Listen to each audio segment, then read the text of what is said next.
The royal heir had been declared dead for 11 seconds when the lowest omega in the palace began to hum.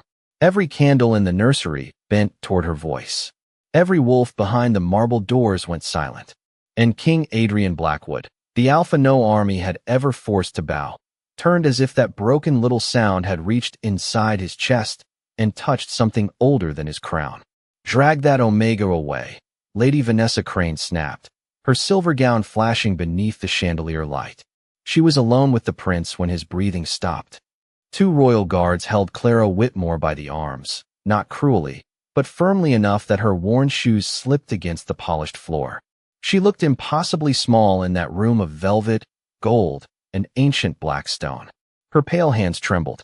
Her gray servant dress was damp from the water basin she had dropped when the alarm bells rang. She was not a healer. She was not noble. She was not supposed to be in the royal nursery after sunset. She was only the quiet omega who folded blankets, warmed bottles, and cleaned the ash from the nursery fireplace, while everyone else pretended not to see her. On the carved oak bed, Prince Theo Blackwood lay still beneath a blue wool blanket, his little face drained of color, his lashes resting against his cheeks like shadows. He was 5 years old, the only son of the Alpha King, the last heir of the northern packs, and the small rise and fall of his chest had faded into nothing. 3 royal healers stood around him with empty hands and terrified eyes. One of them whispered, "There is no breath." The words passed through the chamber like winter slipping under a locked door. King Adrian did not move. He stood at the foot of his son's bed in a black coat still dusted with snow from the courtyard, his broad shoulders rigid, his golden eyes fixed on the child who had not spoken since his mother died.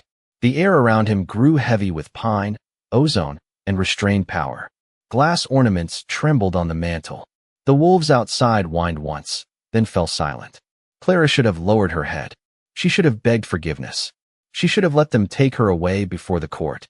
Decided an omega made an easy answer for a royal tragedy.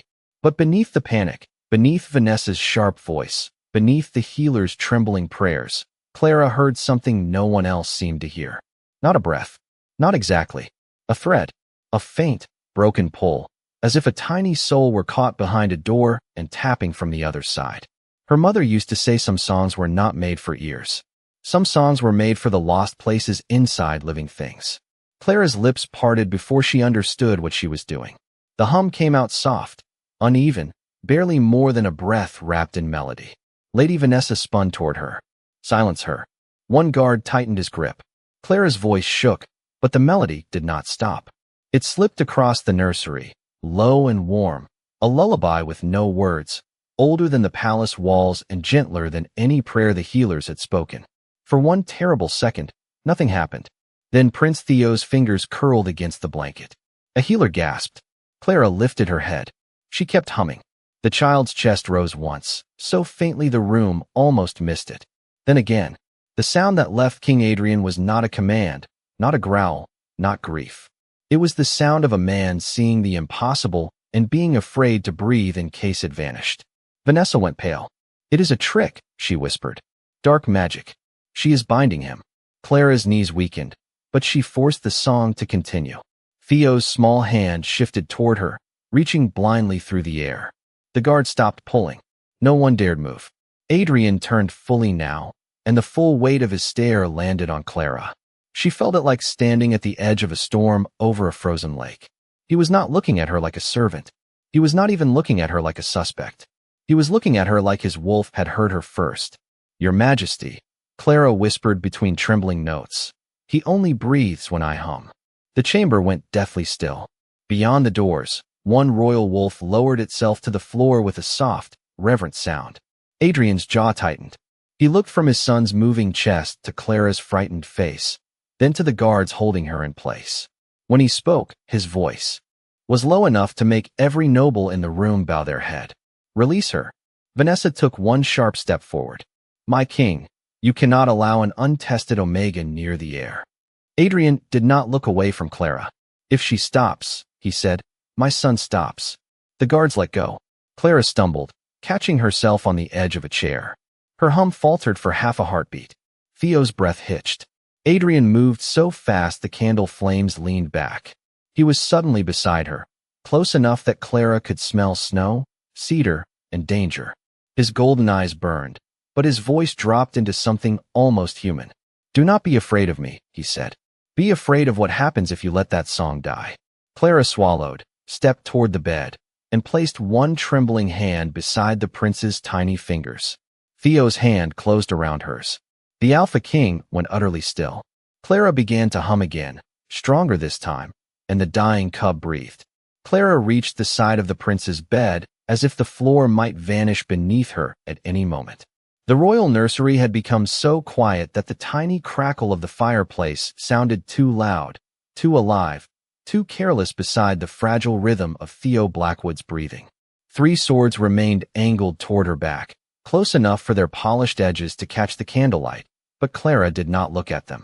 If she looked at the guards, she would remember that she was one frightened Omega surrounded by the most powerful wolves in the northern packs.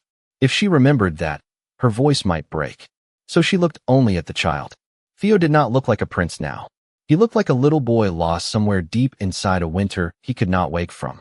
His fingers were curled around Clara's hand with surprising strength, his skin cool, his small brows drawn together as if he were still fighting something in his sleep.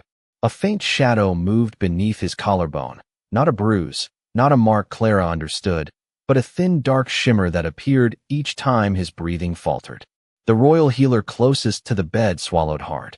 "That was not there before," he whispered. Lady Vanessa's voice cut across him. "Because she brought it with her." Clara's hum stumbled. Theo's chest tightened. King Adrian's head snapped toward Vanessa, and for the first time since Clara had entered the palace months ago, the noblewoman fell silent before finishing her sentence. "Continue," Adrian said, but the command was not cruel now. It was strained, held together by a father's terror and a king's discipline. Clara drew a slow breath through her nose and found the melody again. It was the one her mother had hummed when storms rolled over their old cabin in Vermont, when Clara had been small enough to believe blankets could stop thunder and a mother's voice could keep monsters from the door. She had not sung it in years. Not after her mother died. Not after the pack decided grief made Clara weak. Not after her wolf went quiet and everyone began calling her half-made. But the song remembered her. It rose from some hidden place below fear, soft and low, threading through the room like warm light under a closed door. Theo's lips parted. A faint breath slipped out. Then another entered. His small hand tightened around Clara's fingers. King Adrian took one step closer to the bed, then stopped as if he feared his own shadow might disturb the child. Clara felt his presence behind her like a storm held in human shape. "Where did you learn that?" he asked. "From my mother," Clara answered, still humming between words. She said it helped frightened animals breathe. A bitter laugh came from one of the councilmen near the door. "The royal heir is not a frightened animal." Theo made a small, broken sound and turned his face toward Clara's wrist. The laugh died immediately. Clara leaned closer, letting the melody soften. "It is all right, little one," she whispered. "I am here. Just follow me. In and out. That is all. One breath at a time." A shimmer of gold passed beneath Theo's lashes. His nails, which had sharpened in his fever, slowly withdrew into tiny human fingertips. The strange shadow under his collarbone faded, then pulsed again as if resisting the song. Clara felt suddenly dizzy. The room tilted at its edges. The melody was not only leaving her throat now. It was pulling warmth from her chest, memory from her bones, strength from places she had thought were already empty. Adrian noticed. His hand lifted, not touching her, hovering near her shoulder. "You are weakening." "So is he," Clara whispered. "Then stop before you collapse." Clara looked up at him, and for one breath, she forgot he was the Alpha King. She saw only a father who had already lost too much and did not know how to ask a servant girl for mercy. "If I stop now, he goes back into the dark." Adrian's jaw tightened. His wolf flashed through his eyes, bright and ancient. "Then take what you need from me." The room seemed to inhale. Clara did not understand what he meant until Adrian laid his palm flat on the carved bedpost beside her hand. His aura, carefully restrained until now, opened just enough for warmth to pour through the air, deep cedar and winter sunlight, and something wild beneath it. The melody caught that warmth and steadied. Theo's breathing grew deeper. His lashes fluttered. His eyes opened, unfocused and fever-bright, but alive. He looked past the healers, past Vanessa, past his father, straight at Clara. His voice was barely sound. Moon voice. Every candle in the nursery flared. Clara stopped breathing. Adrian went still behind her, and somewhere beyond the marble doors, the royal wolves began to answer the song. The word Theo whispered did not fade like an ordinary sound. It hung in the nursery air, soft and impossible, making the candle flames bend lower as if the room itself had bowed to it. Moon voice. Clara did not know what it meant, but everyone else seemed to know enough to be afraid. The oldest royal healer stepped back from the bed, his face drained of color. One councilman crossed himself in the old northern way. Lady Vanessa's lips parted, then pressed into a thin line as if she had just watched a locked door open inside the palace and reveal a secret she wanted buried. Theo was still weak, but his breathing had steadied into a fragile rhythm against Clara's palm. When the healer reached to check him, the little prince turned his face away and made a low, distressed sound in his throat. Adrian lifted a warning hand, stopping the healer before he came closer. "Give him space." "Your Majesty," the healer said carefully, "the child must be examined. Then examine him from there." The room obeyed. It was strange, Clara thought, how quickly powerful people became silent when the Alpha King spoke softly. Adrian looked at his son, then at the small hand still wrapped around Clara's fingers. Something unreadable moved across his face. Not anger, not relief, not yet trust. Theo blinked slowly, his golden eyes cloudy with exhaustion, and tried to pull Clara closer. She leaned down at once. "I am here," she murmured. His breathing eased. That was when the court began to understand. Not the healers, not the candidate in silk, not the Alpha King with all his power and grief. Her, the Omega who cleaned ashes from the nursery fireplace. The girl they had almost dragged away. Lady Vanessa stepped forward, her smile returning in a colder shape. "This proves nothing except unnatural attachment. The prince is confused from fever. Remove her, and he will settle." Adrian did not answer. He simply looked at Clara. "Move your hand." Clara's stomach tightened. "Your Majesty?" Slowly he said. "I need to know." Clara hated him for asking, and hated herself because she understood why he had to. With great care, she loosened her fingers from Theo's grip and shifted her hand back only an inch. Theo's breath hitched. The shadow beneath his collarbone flickered dark again. Clara immediately began to hum. Theo reached blindly, panic trembling through his small body without words. Adrian saw it. Everyone saw it. Clara placed her hand back beside him, and the prince clung to her like she was the only warm thing left in the world. His breathing smoothed. A sound moved through the chamber, not quite a gasp, not quite a prayer. Vanessa's cheeks colored. "A trained trick," she said. "A servant can learn many ways to manipulate a child." Theo's eyes opened at her voice. He did not cry. He did not speak. He simply turned away from Vanessa and pressed his face against Clara's wrist. The rejection was so small, so childish, and so complete that several nobles looked down at the floor. Adrian's gaze sharpened. He has refused every caretaker for 6 months. No one corrected him. He has not held a hand since his mother's funeral. Silence deepened. Clara felt the weight of those words settle over her like snow. 6 months. A child surrounded by marble halls, guards, tutors, and royal blood, yet still alone enough to recognize loneliness in a stranger's voice. Her own fear softened into something steadier. She brushed a curl from Theo's forehead and hummed again, barely above a whisper. Beyond the nursery doors, the royal wolves answered in the same rhythm. Not a howl of alarm, not a warning, a response. One by one, their voices rose through the corridor, low and mournful, following Clara's melody as if they had known it long before she was born. The guards at the doors stepped aside without being ordered. Council members stared toward the hall, pale and motionless. Clara felt something stir deep inside her chest, where her wolf had been quiet for years. A small warmth. A paw step in the dark. Vanessa noticed the change before Clara did. Her eyes dropped to Clara's collar, where a faint silver glow pulsed beneath the plain fabric of her servant dress. "Cover her," Vanessa snapped. "She is doing this on purpose." Adrian finally turned on her. The temperature in the room seemed to fall. "No," he said. "For the first time in this palace, someone is doing what my son needs." He looked back at Clara, and his voice lowered. You will come to the moon court at dawn. Clara's hand tightened around Theo's. Am I being accused? Everyone in this room is being questioned, Adrian said. His eyes flicked toward Vanessa for the briefest moment. But you, Clara Whitmore, are being witnessed. Theo gave a tired little sigh and curled closer to her. Outside, the wolves kept singing her song. By dawn, the palace had stopped pretending Clara Whitmore was only a servant. No one said it aloud, but she felt it in the way guards stepped back before she reached the hall, in the way maids stopped whispering when she passed, in the way every royal wolf lifted its head from the shadows, as if listening for a sound she had not yet made. Prince Theo had finally fallen asleep in the nursery with one hand wrapped around the edge of Clara's sleeve, and King Adrian had not ordered her away. He had stood by the window until sunrise, silent and carved from restraint, watching snow gather on the black stone balcony while his son breathed in time with Clara's fading hum.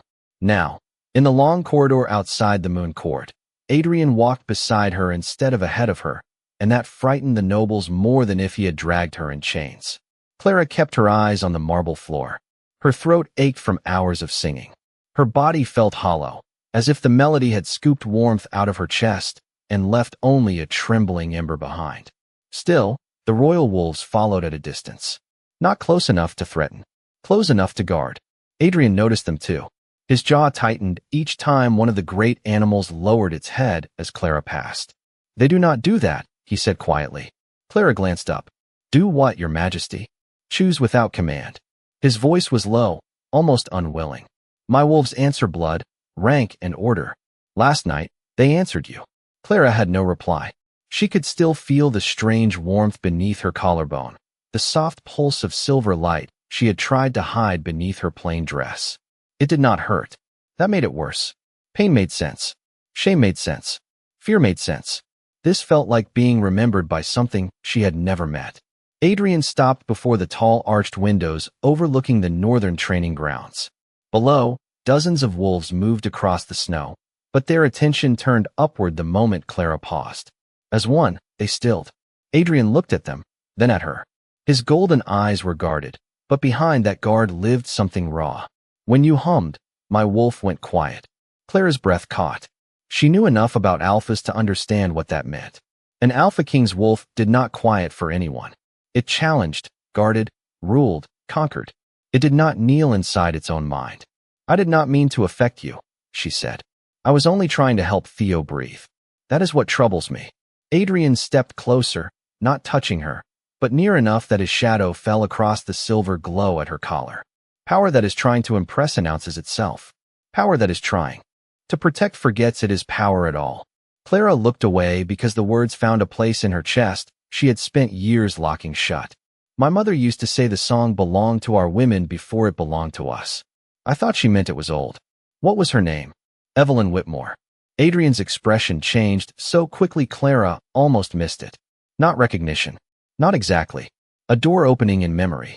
Whitmore, he repeated. She was an Omega from a border pack. She died when I was 12. Clara swallowed.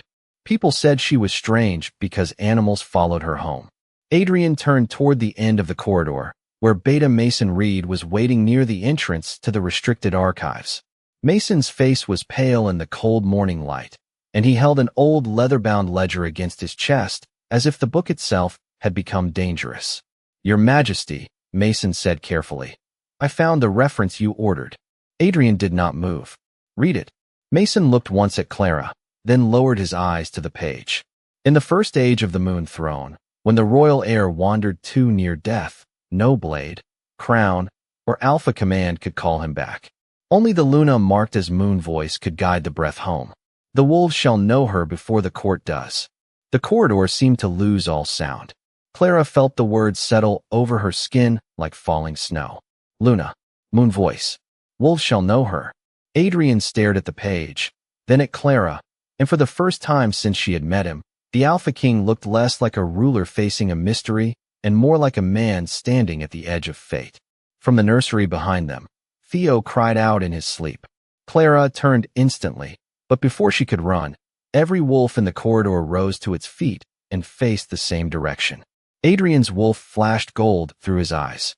Mason shut the ledger with shaking hands. Somewhere deep inside the palace, A bell began to ring for the moon court, and Clara realized the song had not saved her from judgment. It had summoned it. The moon court opened beneath a ceiling of black glass, where the pale morning light fell through silver-veined windows and turned every noble face cold. Clara entered in the same plain servant dress she had worn through the night, the fabric still wrinkled from the nursery chair, her throat tender, her hands folded so tightly her knuckles looked white. Around her, the Luna candidates stood in gowns of pearl, frost blue, and polished silver, each one shining like a blade meant for ceremony instead of war.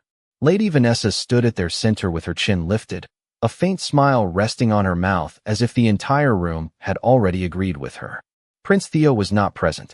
Adrian had ordered him kept in the nursery under guard, but Clara could feel the child's absence like a missing heartbeat.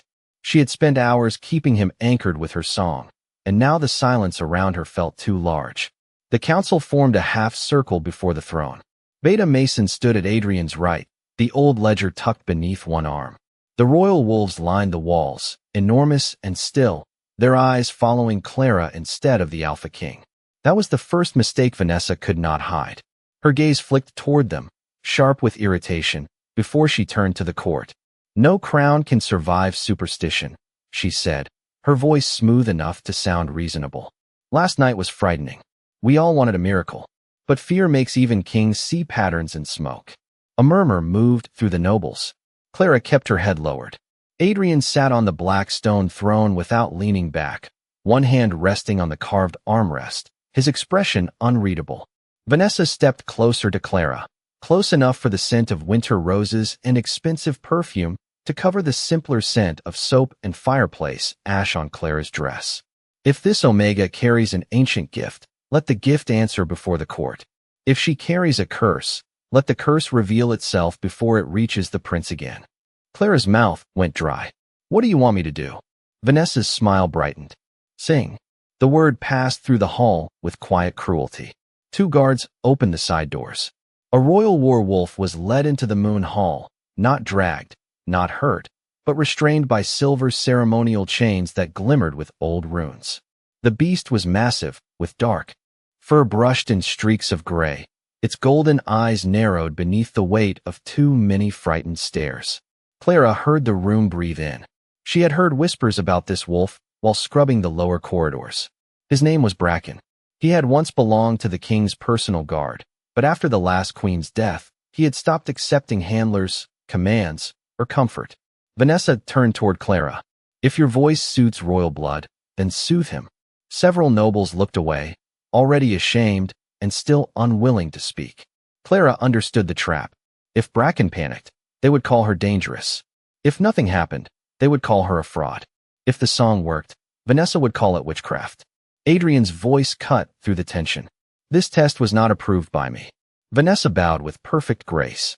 "Then forbid it, your majesty, and let the court wonder why the Alpha King fears a servant girl's song." The silence sharpened. Clara looked at Adrian and saw the storm moving behind his eyes. He could end this with a command, but the court would turn that command into suspicion. So Clara stepped forward before he could speak. Her shoes sounded very small against the marble. Bracken's ears flattened, not in rage, but in exhaustion.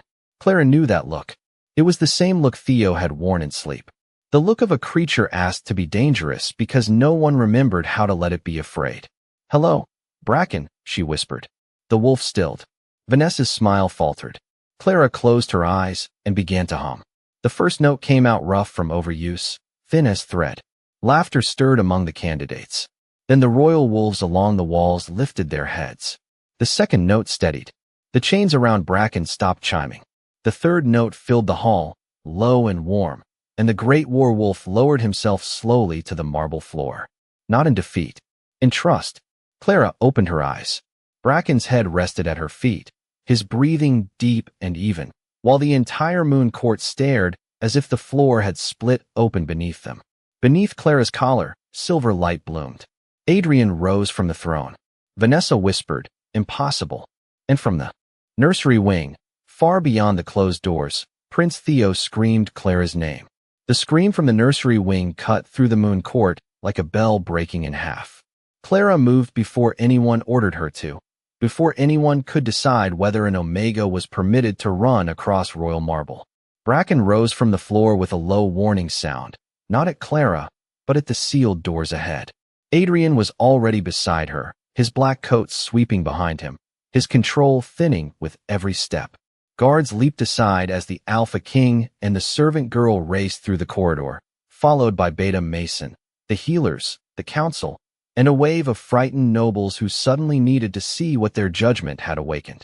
The closer Clara came to the nursery, the colder the air became. Frost crawled across the gold frames on the walls. The lamps flickered blue. Theo screamed once more. Then the sound stopped so suddenly that Clara nearly stumbled. Silence was worse. Silence had weight. Silence had teeth. Adrian reached the nursery doors first and pushed them open with both hands. Inside, the room was in chaos without movement. The healers stood frozen around the bed. The guards looked pale. The blanket lay twisted near Theo's feet. The little prince was curled on his side, one hand pressed against his chest, his golden eyes open but unfocused. The dark shimmer beneath his collarbone had spread like smoke under glass, pulsing in a rhythm that did not belong to any living heartbeat. A healer whispered. It came back stronger. Clara crossed the room. Lady Vanessa appeared in the doorway behind the others, breathing quickly, one hand resting against the pearls at her throat. "Do not let her touch him," Vanessa said. The child worsened the moment she displayed that mark. No one moved to stop Clara. Theo's lips parted, but no breath came. Adrian made a sound that did not belong in a king's mouth, too quiet to be command, too broken to be rage. Clara climbed onto the edge of the bed and gathered the child carefully into her arms. He felt light, too light, like a little body made of winter air and fading warmth. "Theo," she whispered. "Follow me, sweetheart. Just one breath." She began to hum, but the shadow in his chest pulsed harder, swallowing the melody before it could settle. Clara tried again. Her voice shook. Nothing. The healers lowered their eyes. The council behind her began to murmur prayers that sounded like surrender. Adrian's aura surged, rattling the windows, and the royal wolves in the hall answered with frightened whines. Clara pressed her forehead gently to Theo's hair. The old lullaby was not enough anymore. Something inside the child was pulling him away, and the song could not reach him from the surface. She remembered her mother's hands over hers on winter nights, warm and steady, saying, "Some doors open only when you give them breath." Clara did not understand until that moment. She drew in a slow breath and placed her hand over the dark mark on Theo's chest. Pain did not come like a strike. It came like cold water filling a room, rising inch by inch until her thoughts blurred. She hummed again, deeper this time, and let her own breath fall into Theo's empty rhythm. One for him, one for her, one for him, one less for her. The silver glow beneath Clara's collar spread down her arms in thin lines of moonlight. Theo's fingers twitched against her sleeve. Clara's vision dimmed at the edges, but she kept singing. In the darkness inside her, where her wolf had been silent for years, something lifted its head. Small, white, wounded, alive. The wolf opened silver eyes and howled without sound. The nursery shook. Theo gasped. Air rushed into his lungs with a tiny, desperate cry. Relief broke across the room, but Clara did not hear it clearly. The world tilted. Her arms loosened. Adrian caught Theo first, then saw Clara falling. His eyes flashed gold, and his wolf's voice thundered through the bond he did not yet understand. "Catch her, mate." Adrian reached her before she touched the floor. When Clara woke, the first thing she heard was not Theo breathing. It was the sound of silver cuffs humming softly around her wrists.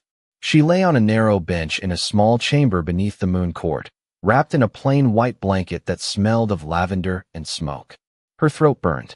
Her chest felt hollow, as if the song had taken more than strength from her. For one peaceful second, she remembered Theo gasping back to life in her arms, remembered Adrian catching her before the floor could, remembered the golden flash in his eyes that looked less like a king giving orders and more like a wolf recognizing home. Then the door opened, and peace vanished. Lady Vanessa stepped inside with 2 council guards behind her, her silver gown spotless, her face arranged into perfect sympathy. "You should have stayed unconscious," she said softly. Clara tried to sit up, but the cuffs warmed with warning. "Where is Theo?" "Alive," Vanessa replied. "For now," which is precisely the problem. Clara stared at her. I saved him. You made him dependent on you. Vanessa moved closer, lowering her voice into something sweet and poisonous. The healers agree his breathing steadied only when you touched him. The council agrees that no royal heir should be bound to an unranked Omega with an unknown gift. And the court agrees that if the prince cannot live without your song, then your song is a threat. Clara's stomach turned cold. She understood the trap at once. If Theo failed, she was blamed. If Theo lived, she was feared. The door opened again before Vanessa could continue. Beta Mason Reed entered, his face tense, his eyes going immediately to the silver cuffs. Those were not authorized. Vanessa smiled. Precaution is not cruelty, Beta. Mason did not answer her. He looked at Clara. The king is in council. He ordered that no one question you without him present. Then perhaps he should have controlled his court before it reached this point, Vanessa said, and swept out with the guards following her. Mason waited until the door shut. Listen carefully. They found traces of an old blood curse in the nursery linens. Whoever placed it there wants the court to believe your voice activated it. Clara's fingers curled against the blanket. Did it? No, Mason said. Your voice exposed it. That is why they are afraid. Before Clara could ask more, the bells above them rang 3 times. The sound rolled through the walls like judgment. Mason's expression darkened. They are calling you to answer before the full court. The moon hall felt colder when Clara returned. Nobles filled every tier. The Luna candidates watched from the side arches. Vanessa stood near the throne, calm as winter glass. Adrian sat above them all, but his hand was clenched around the armrest so tightly the black stone beneath his fingers had begun to crack. Clara was brought to the center of the room. No one bowed. No one smiled. An elder councilman lifted a scroll. Clara Whitmore, until the nature of your bond with Prince Theo is understood, the council recommends removal beyond the northern border. A murmur passed through the hall. Clara did not look at Vanessa. She looked at Adrian. For the first time, he looked trapped inside his own crown. She saved my son, he said. The elder lowered his eyes. And now your son calls for her instead of his blood. That is the danger. The words struck harder than any accusation. Clara's voice came out small, but steady. Let me see him once. If he is afraid, let me tell him goodbye without fear in the room. Vanessa laughed under her breath. How touching. Then a tiny voice answered from the far doorway. No, every head turned. Prince Theo stood there in a loose blue robe, pale and trembling, one hand holding the doorframe while a healer hovered behind him in panic. He should have been in bed. He should not have been able to cross the nursery, much less the palace hall. But he took one careful step, then another, dragging the blanket from his shoulders like a little cape. Adrian rose halfway from the throne. Theo. The child ignored every noble in the room. He walked straight to Clara, wrapped both arms around her knees, and pressed his face into her skirt. The silver cuffs around Clara's wrists went dark and silent. Theo looked up at the court, his golden eyes wet but clear. She is my mother now. The moon hall forgot how to breathe. For a moment, Theo's small voice held the entire moon hall captive. Clara stood frozen with the child wrapped around her knees, silver cuffs quiet on her wrists, while every noble stared as if the impossible had just learned how to speak. Adrian descended from the throne one slow step at a time, his gaze locked on his son, but before he could reach them, Lady Vanessa moved. How convenient, she said, her voice bright enough to cut.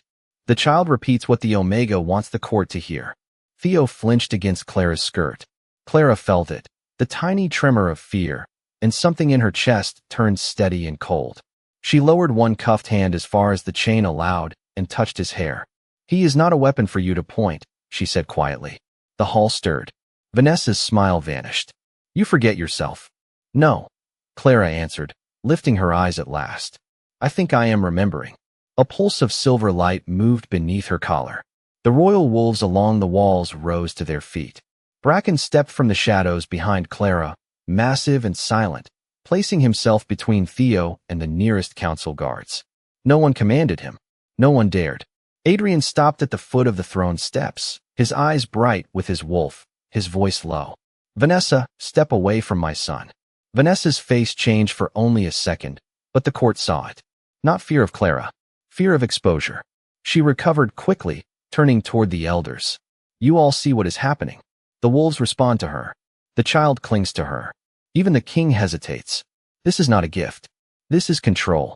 Clara looked at Theo's pale face and then at the dark shimmer crawling once more under the skin near his collarbone. It had returned, faint but alive, pulsing faster whenever Vanessa spoke. Clara's breath caught. Not because the curse was hiding, because it was listening. Say that again, Clara whispered.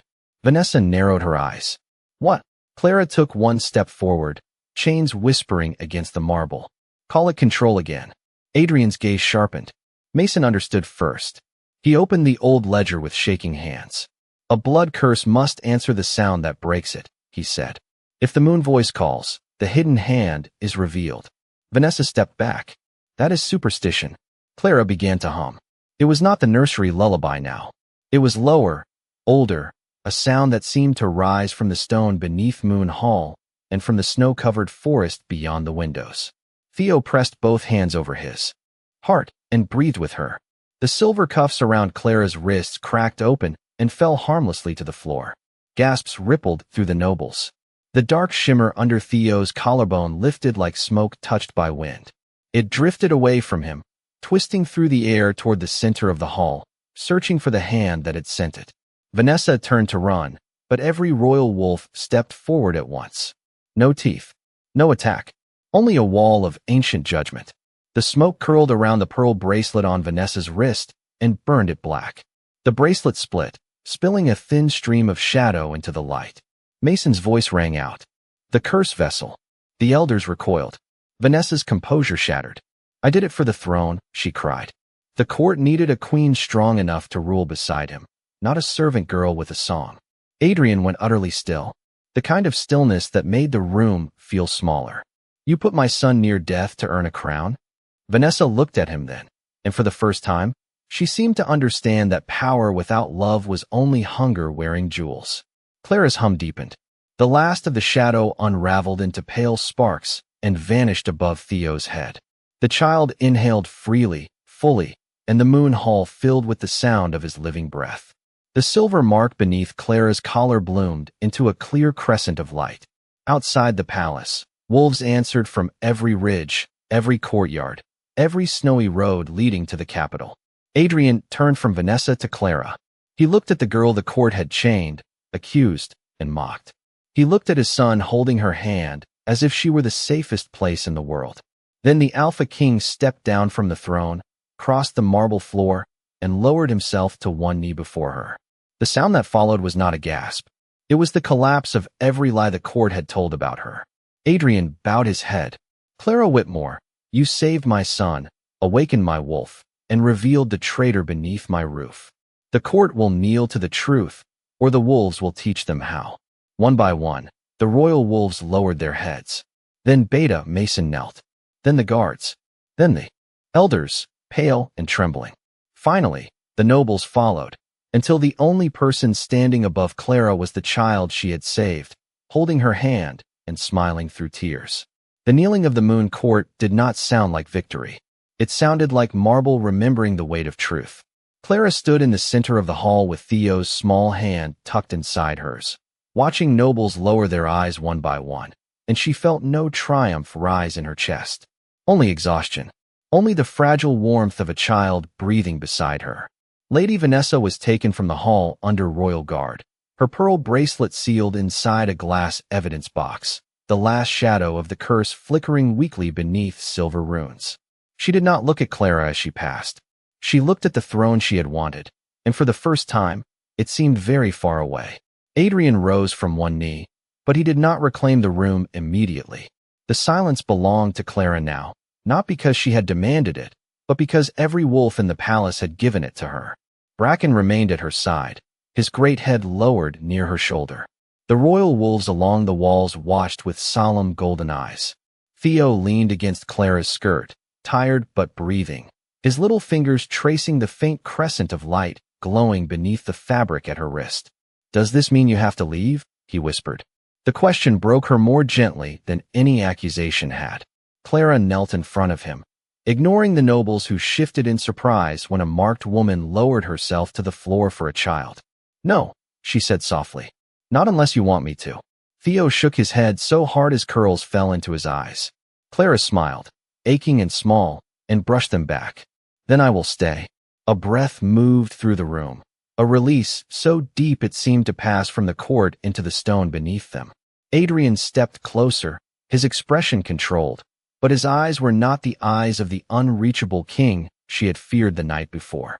They were the eyes of a father who had almost lost his son, and a man who had just watched the lowest voice in his palace become the one voice his kingdom could not ignore. Clara. Whitmore, he said, and this time her name did not sound like a servant being summoned. It sounded like a vow being placed carefully into the world. By witness of the moon court, by the answer of the royal wolves, and by the breath of my son, you are recognized as Moon Voice, protector of the air, and Luna, chosen by the ancient law. The elders bowed their heads lower, some in shame, some in fear. A few, Clara thought, in wonder. She looked at Adrian, then at the crown above his throne, black silver and moonstone, heavy with generations of rules that had never protected girls like her. I do not know how to be what you are naming me, she said. Adrian's voice softened. Then we will learn slowly. Theo tugged her hand. Can we go somewhere warm? Clara looked down at him, and the grand terror of the court faded into something simple and human. A tired child, a cold morning, a room that had held too much fear. Yes, she whispered. Somewhere warm. Adrian gave one quiet order, and the moon court opened around them like a tide parting. No one stopped Clara as she walked from the hall with Theo in her arms. No one called her useless. No one called her dangerous. The same guards who had once held her back now bowed as she passed. In the royal nursery, the fire had been rebuilt high and bright. Snow tapped softly against the windows, no longer screaming against the glass, only falling in gentle white sheets over the black towers of the palace. Clara sat in the wide chair by the hearth, Theo curled safely against her, already drifting toward sleep. She hummed, but not to prove anything, not to break a curse, not to answer a court. She hummed because the child was tired, and because kindness did not become less gentle after it was finally believed. Adrian stood near the window for a long moment, watching the wolves gather in the courtyard below. Then he removed his black cloak and placed it carefully around Clara's shoulders. The fabric was warm, heavy, and lined with the scent of cedar, snow, and guarded devotion. Clara looked up at him. You do not have to bow to me again. Adrian's mouth softened, almost a smile. I was not bowing to power. Theo sighed in his sleep,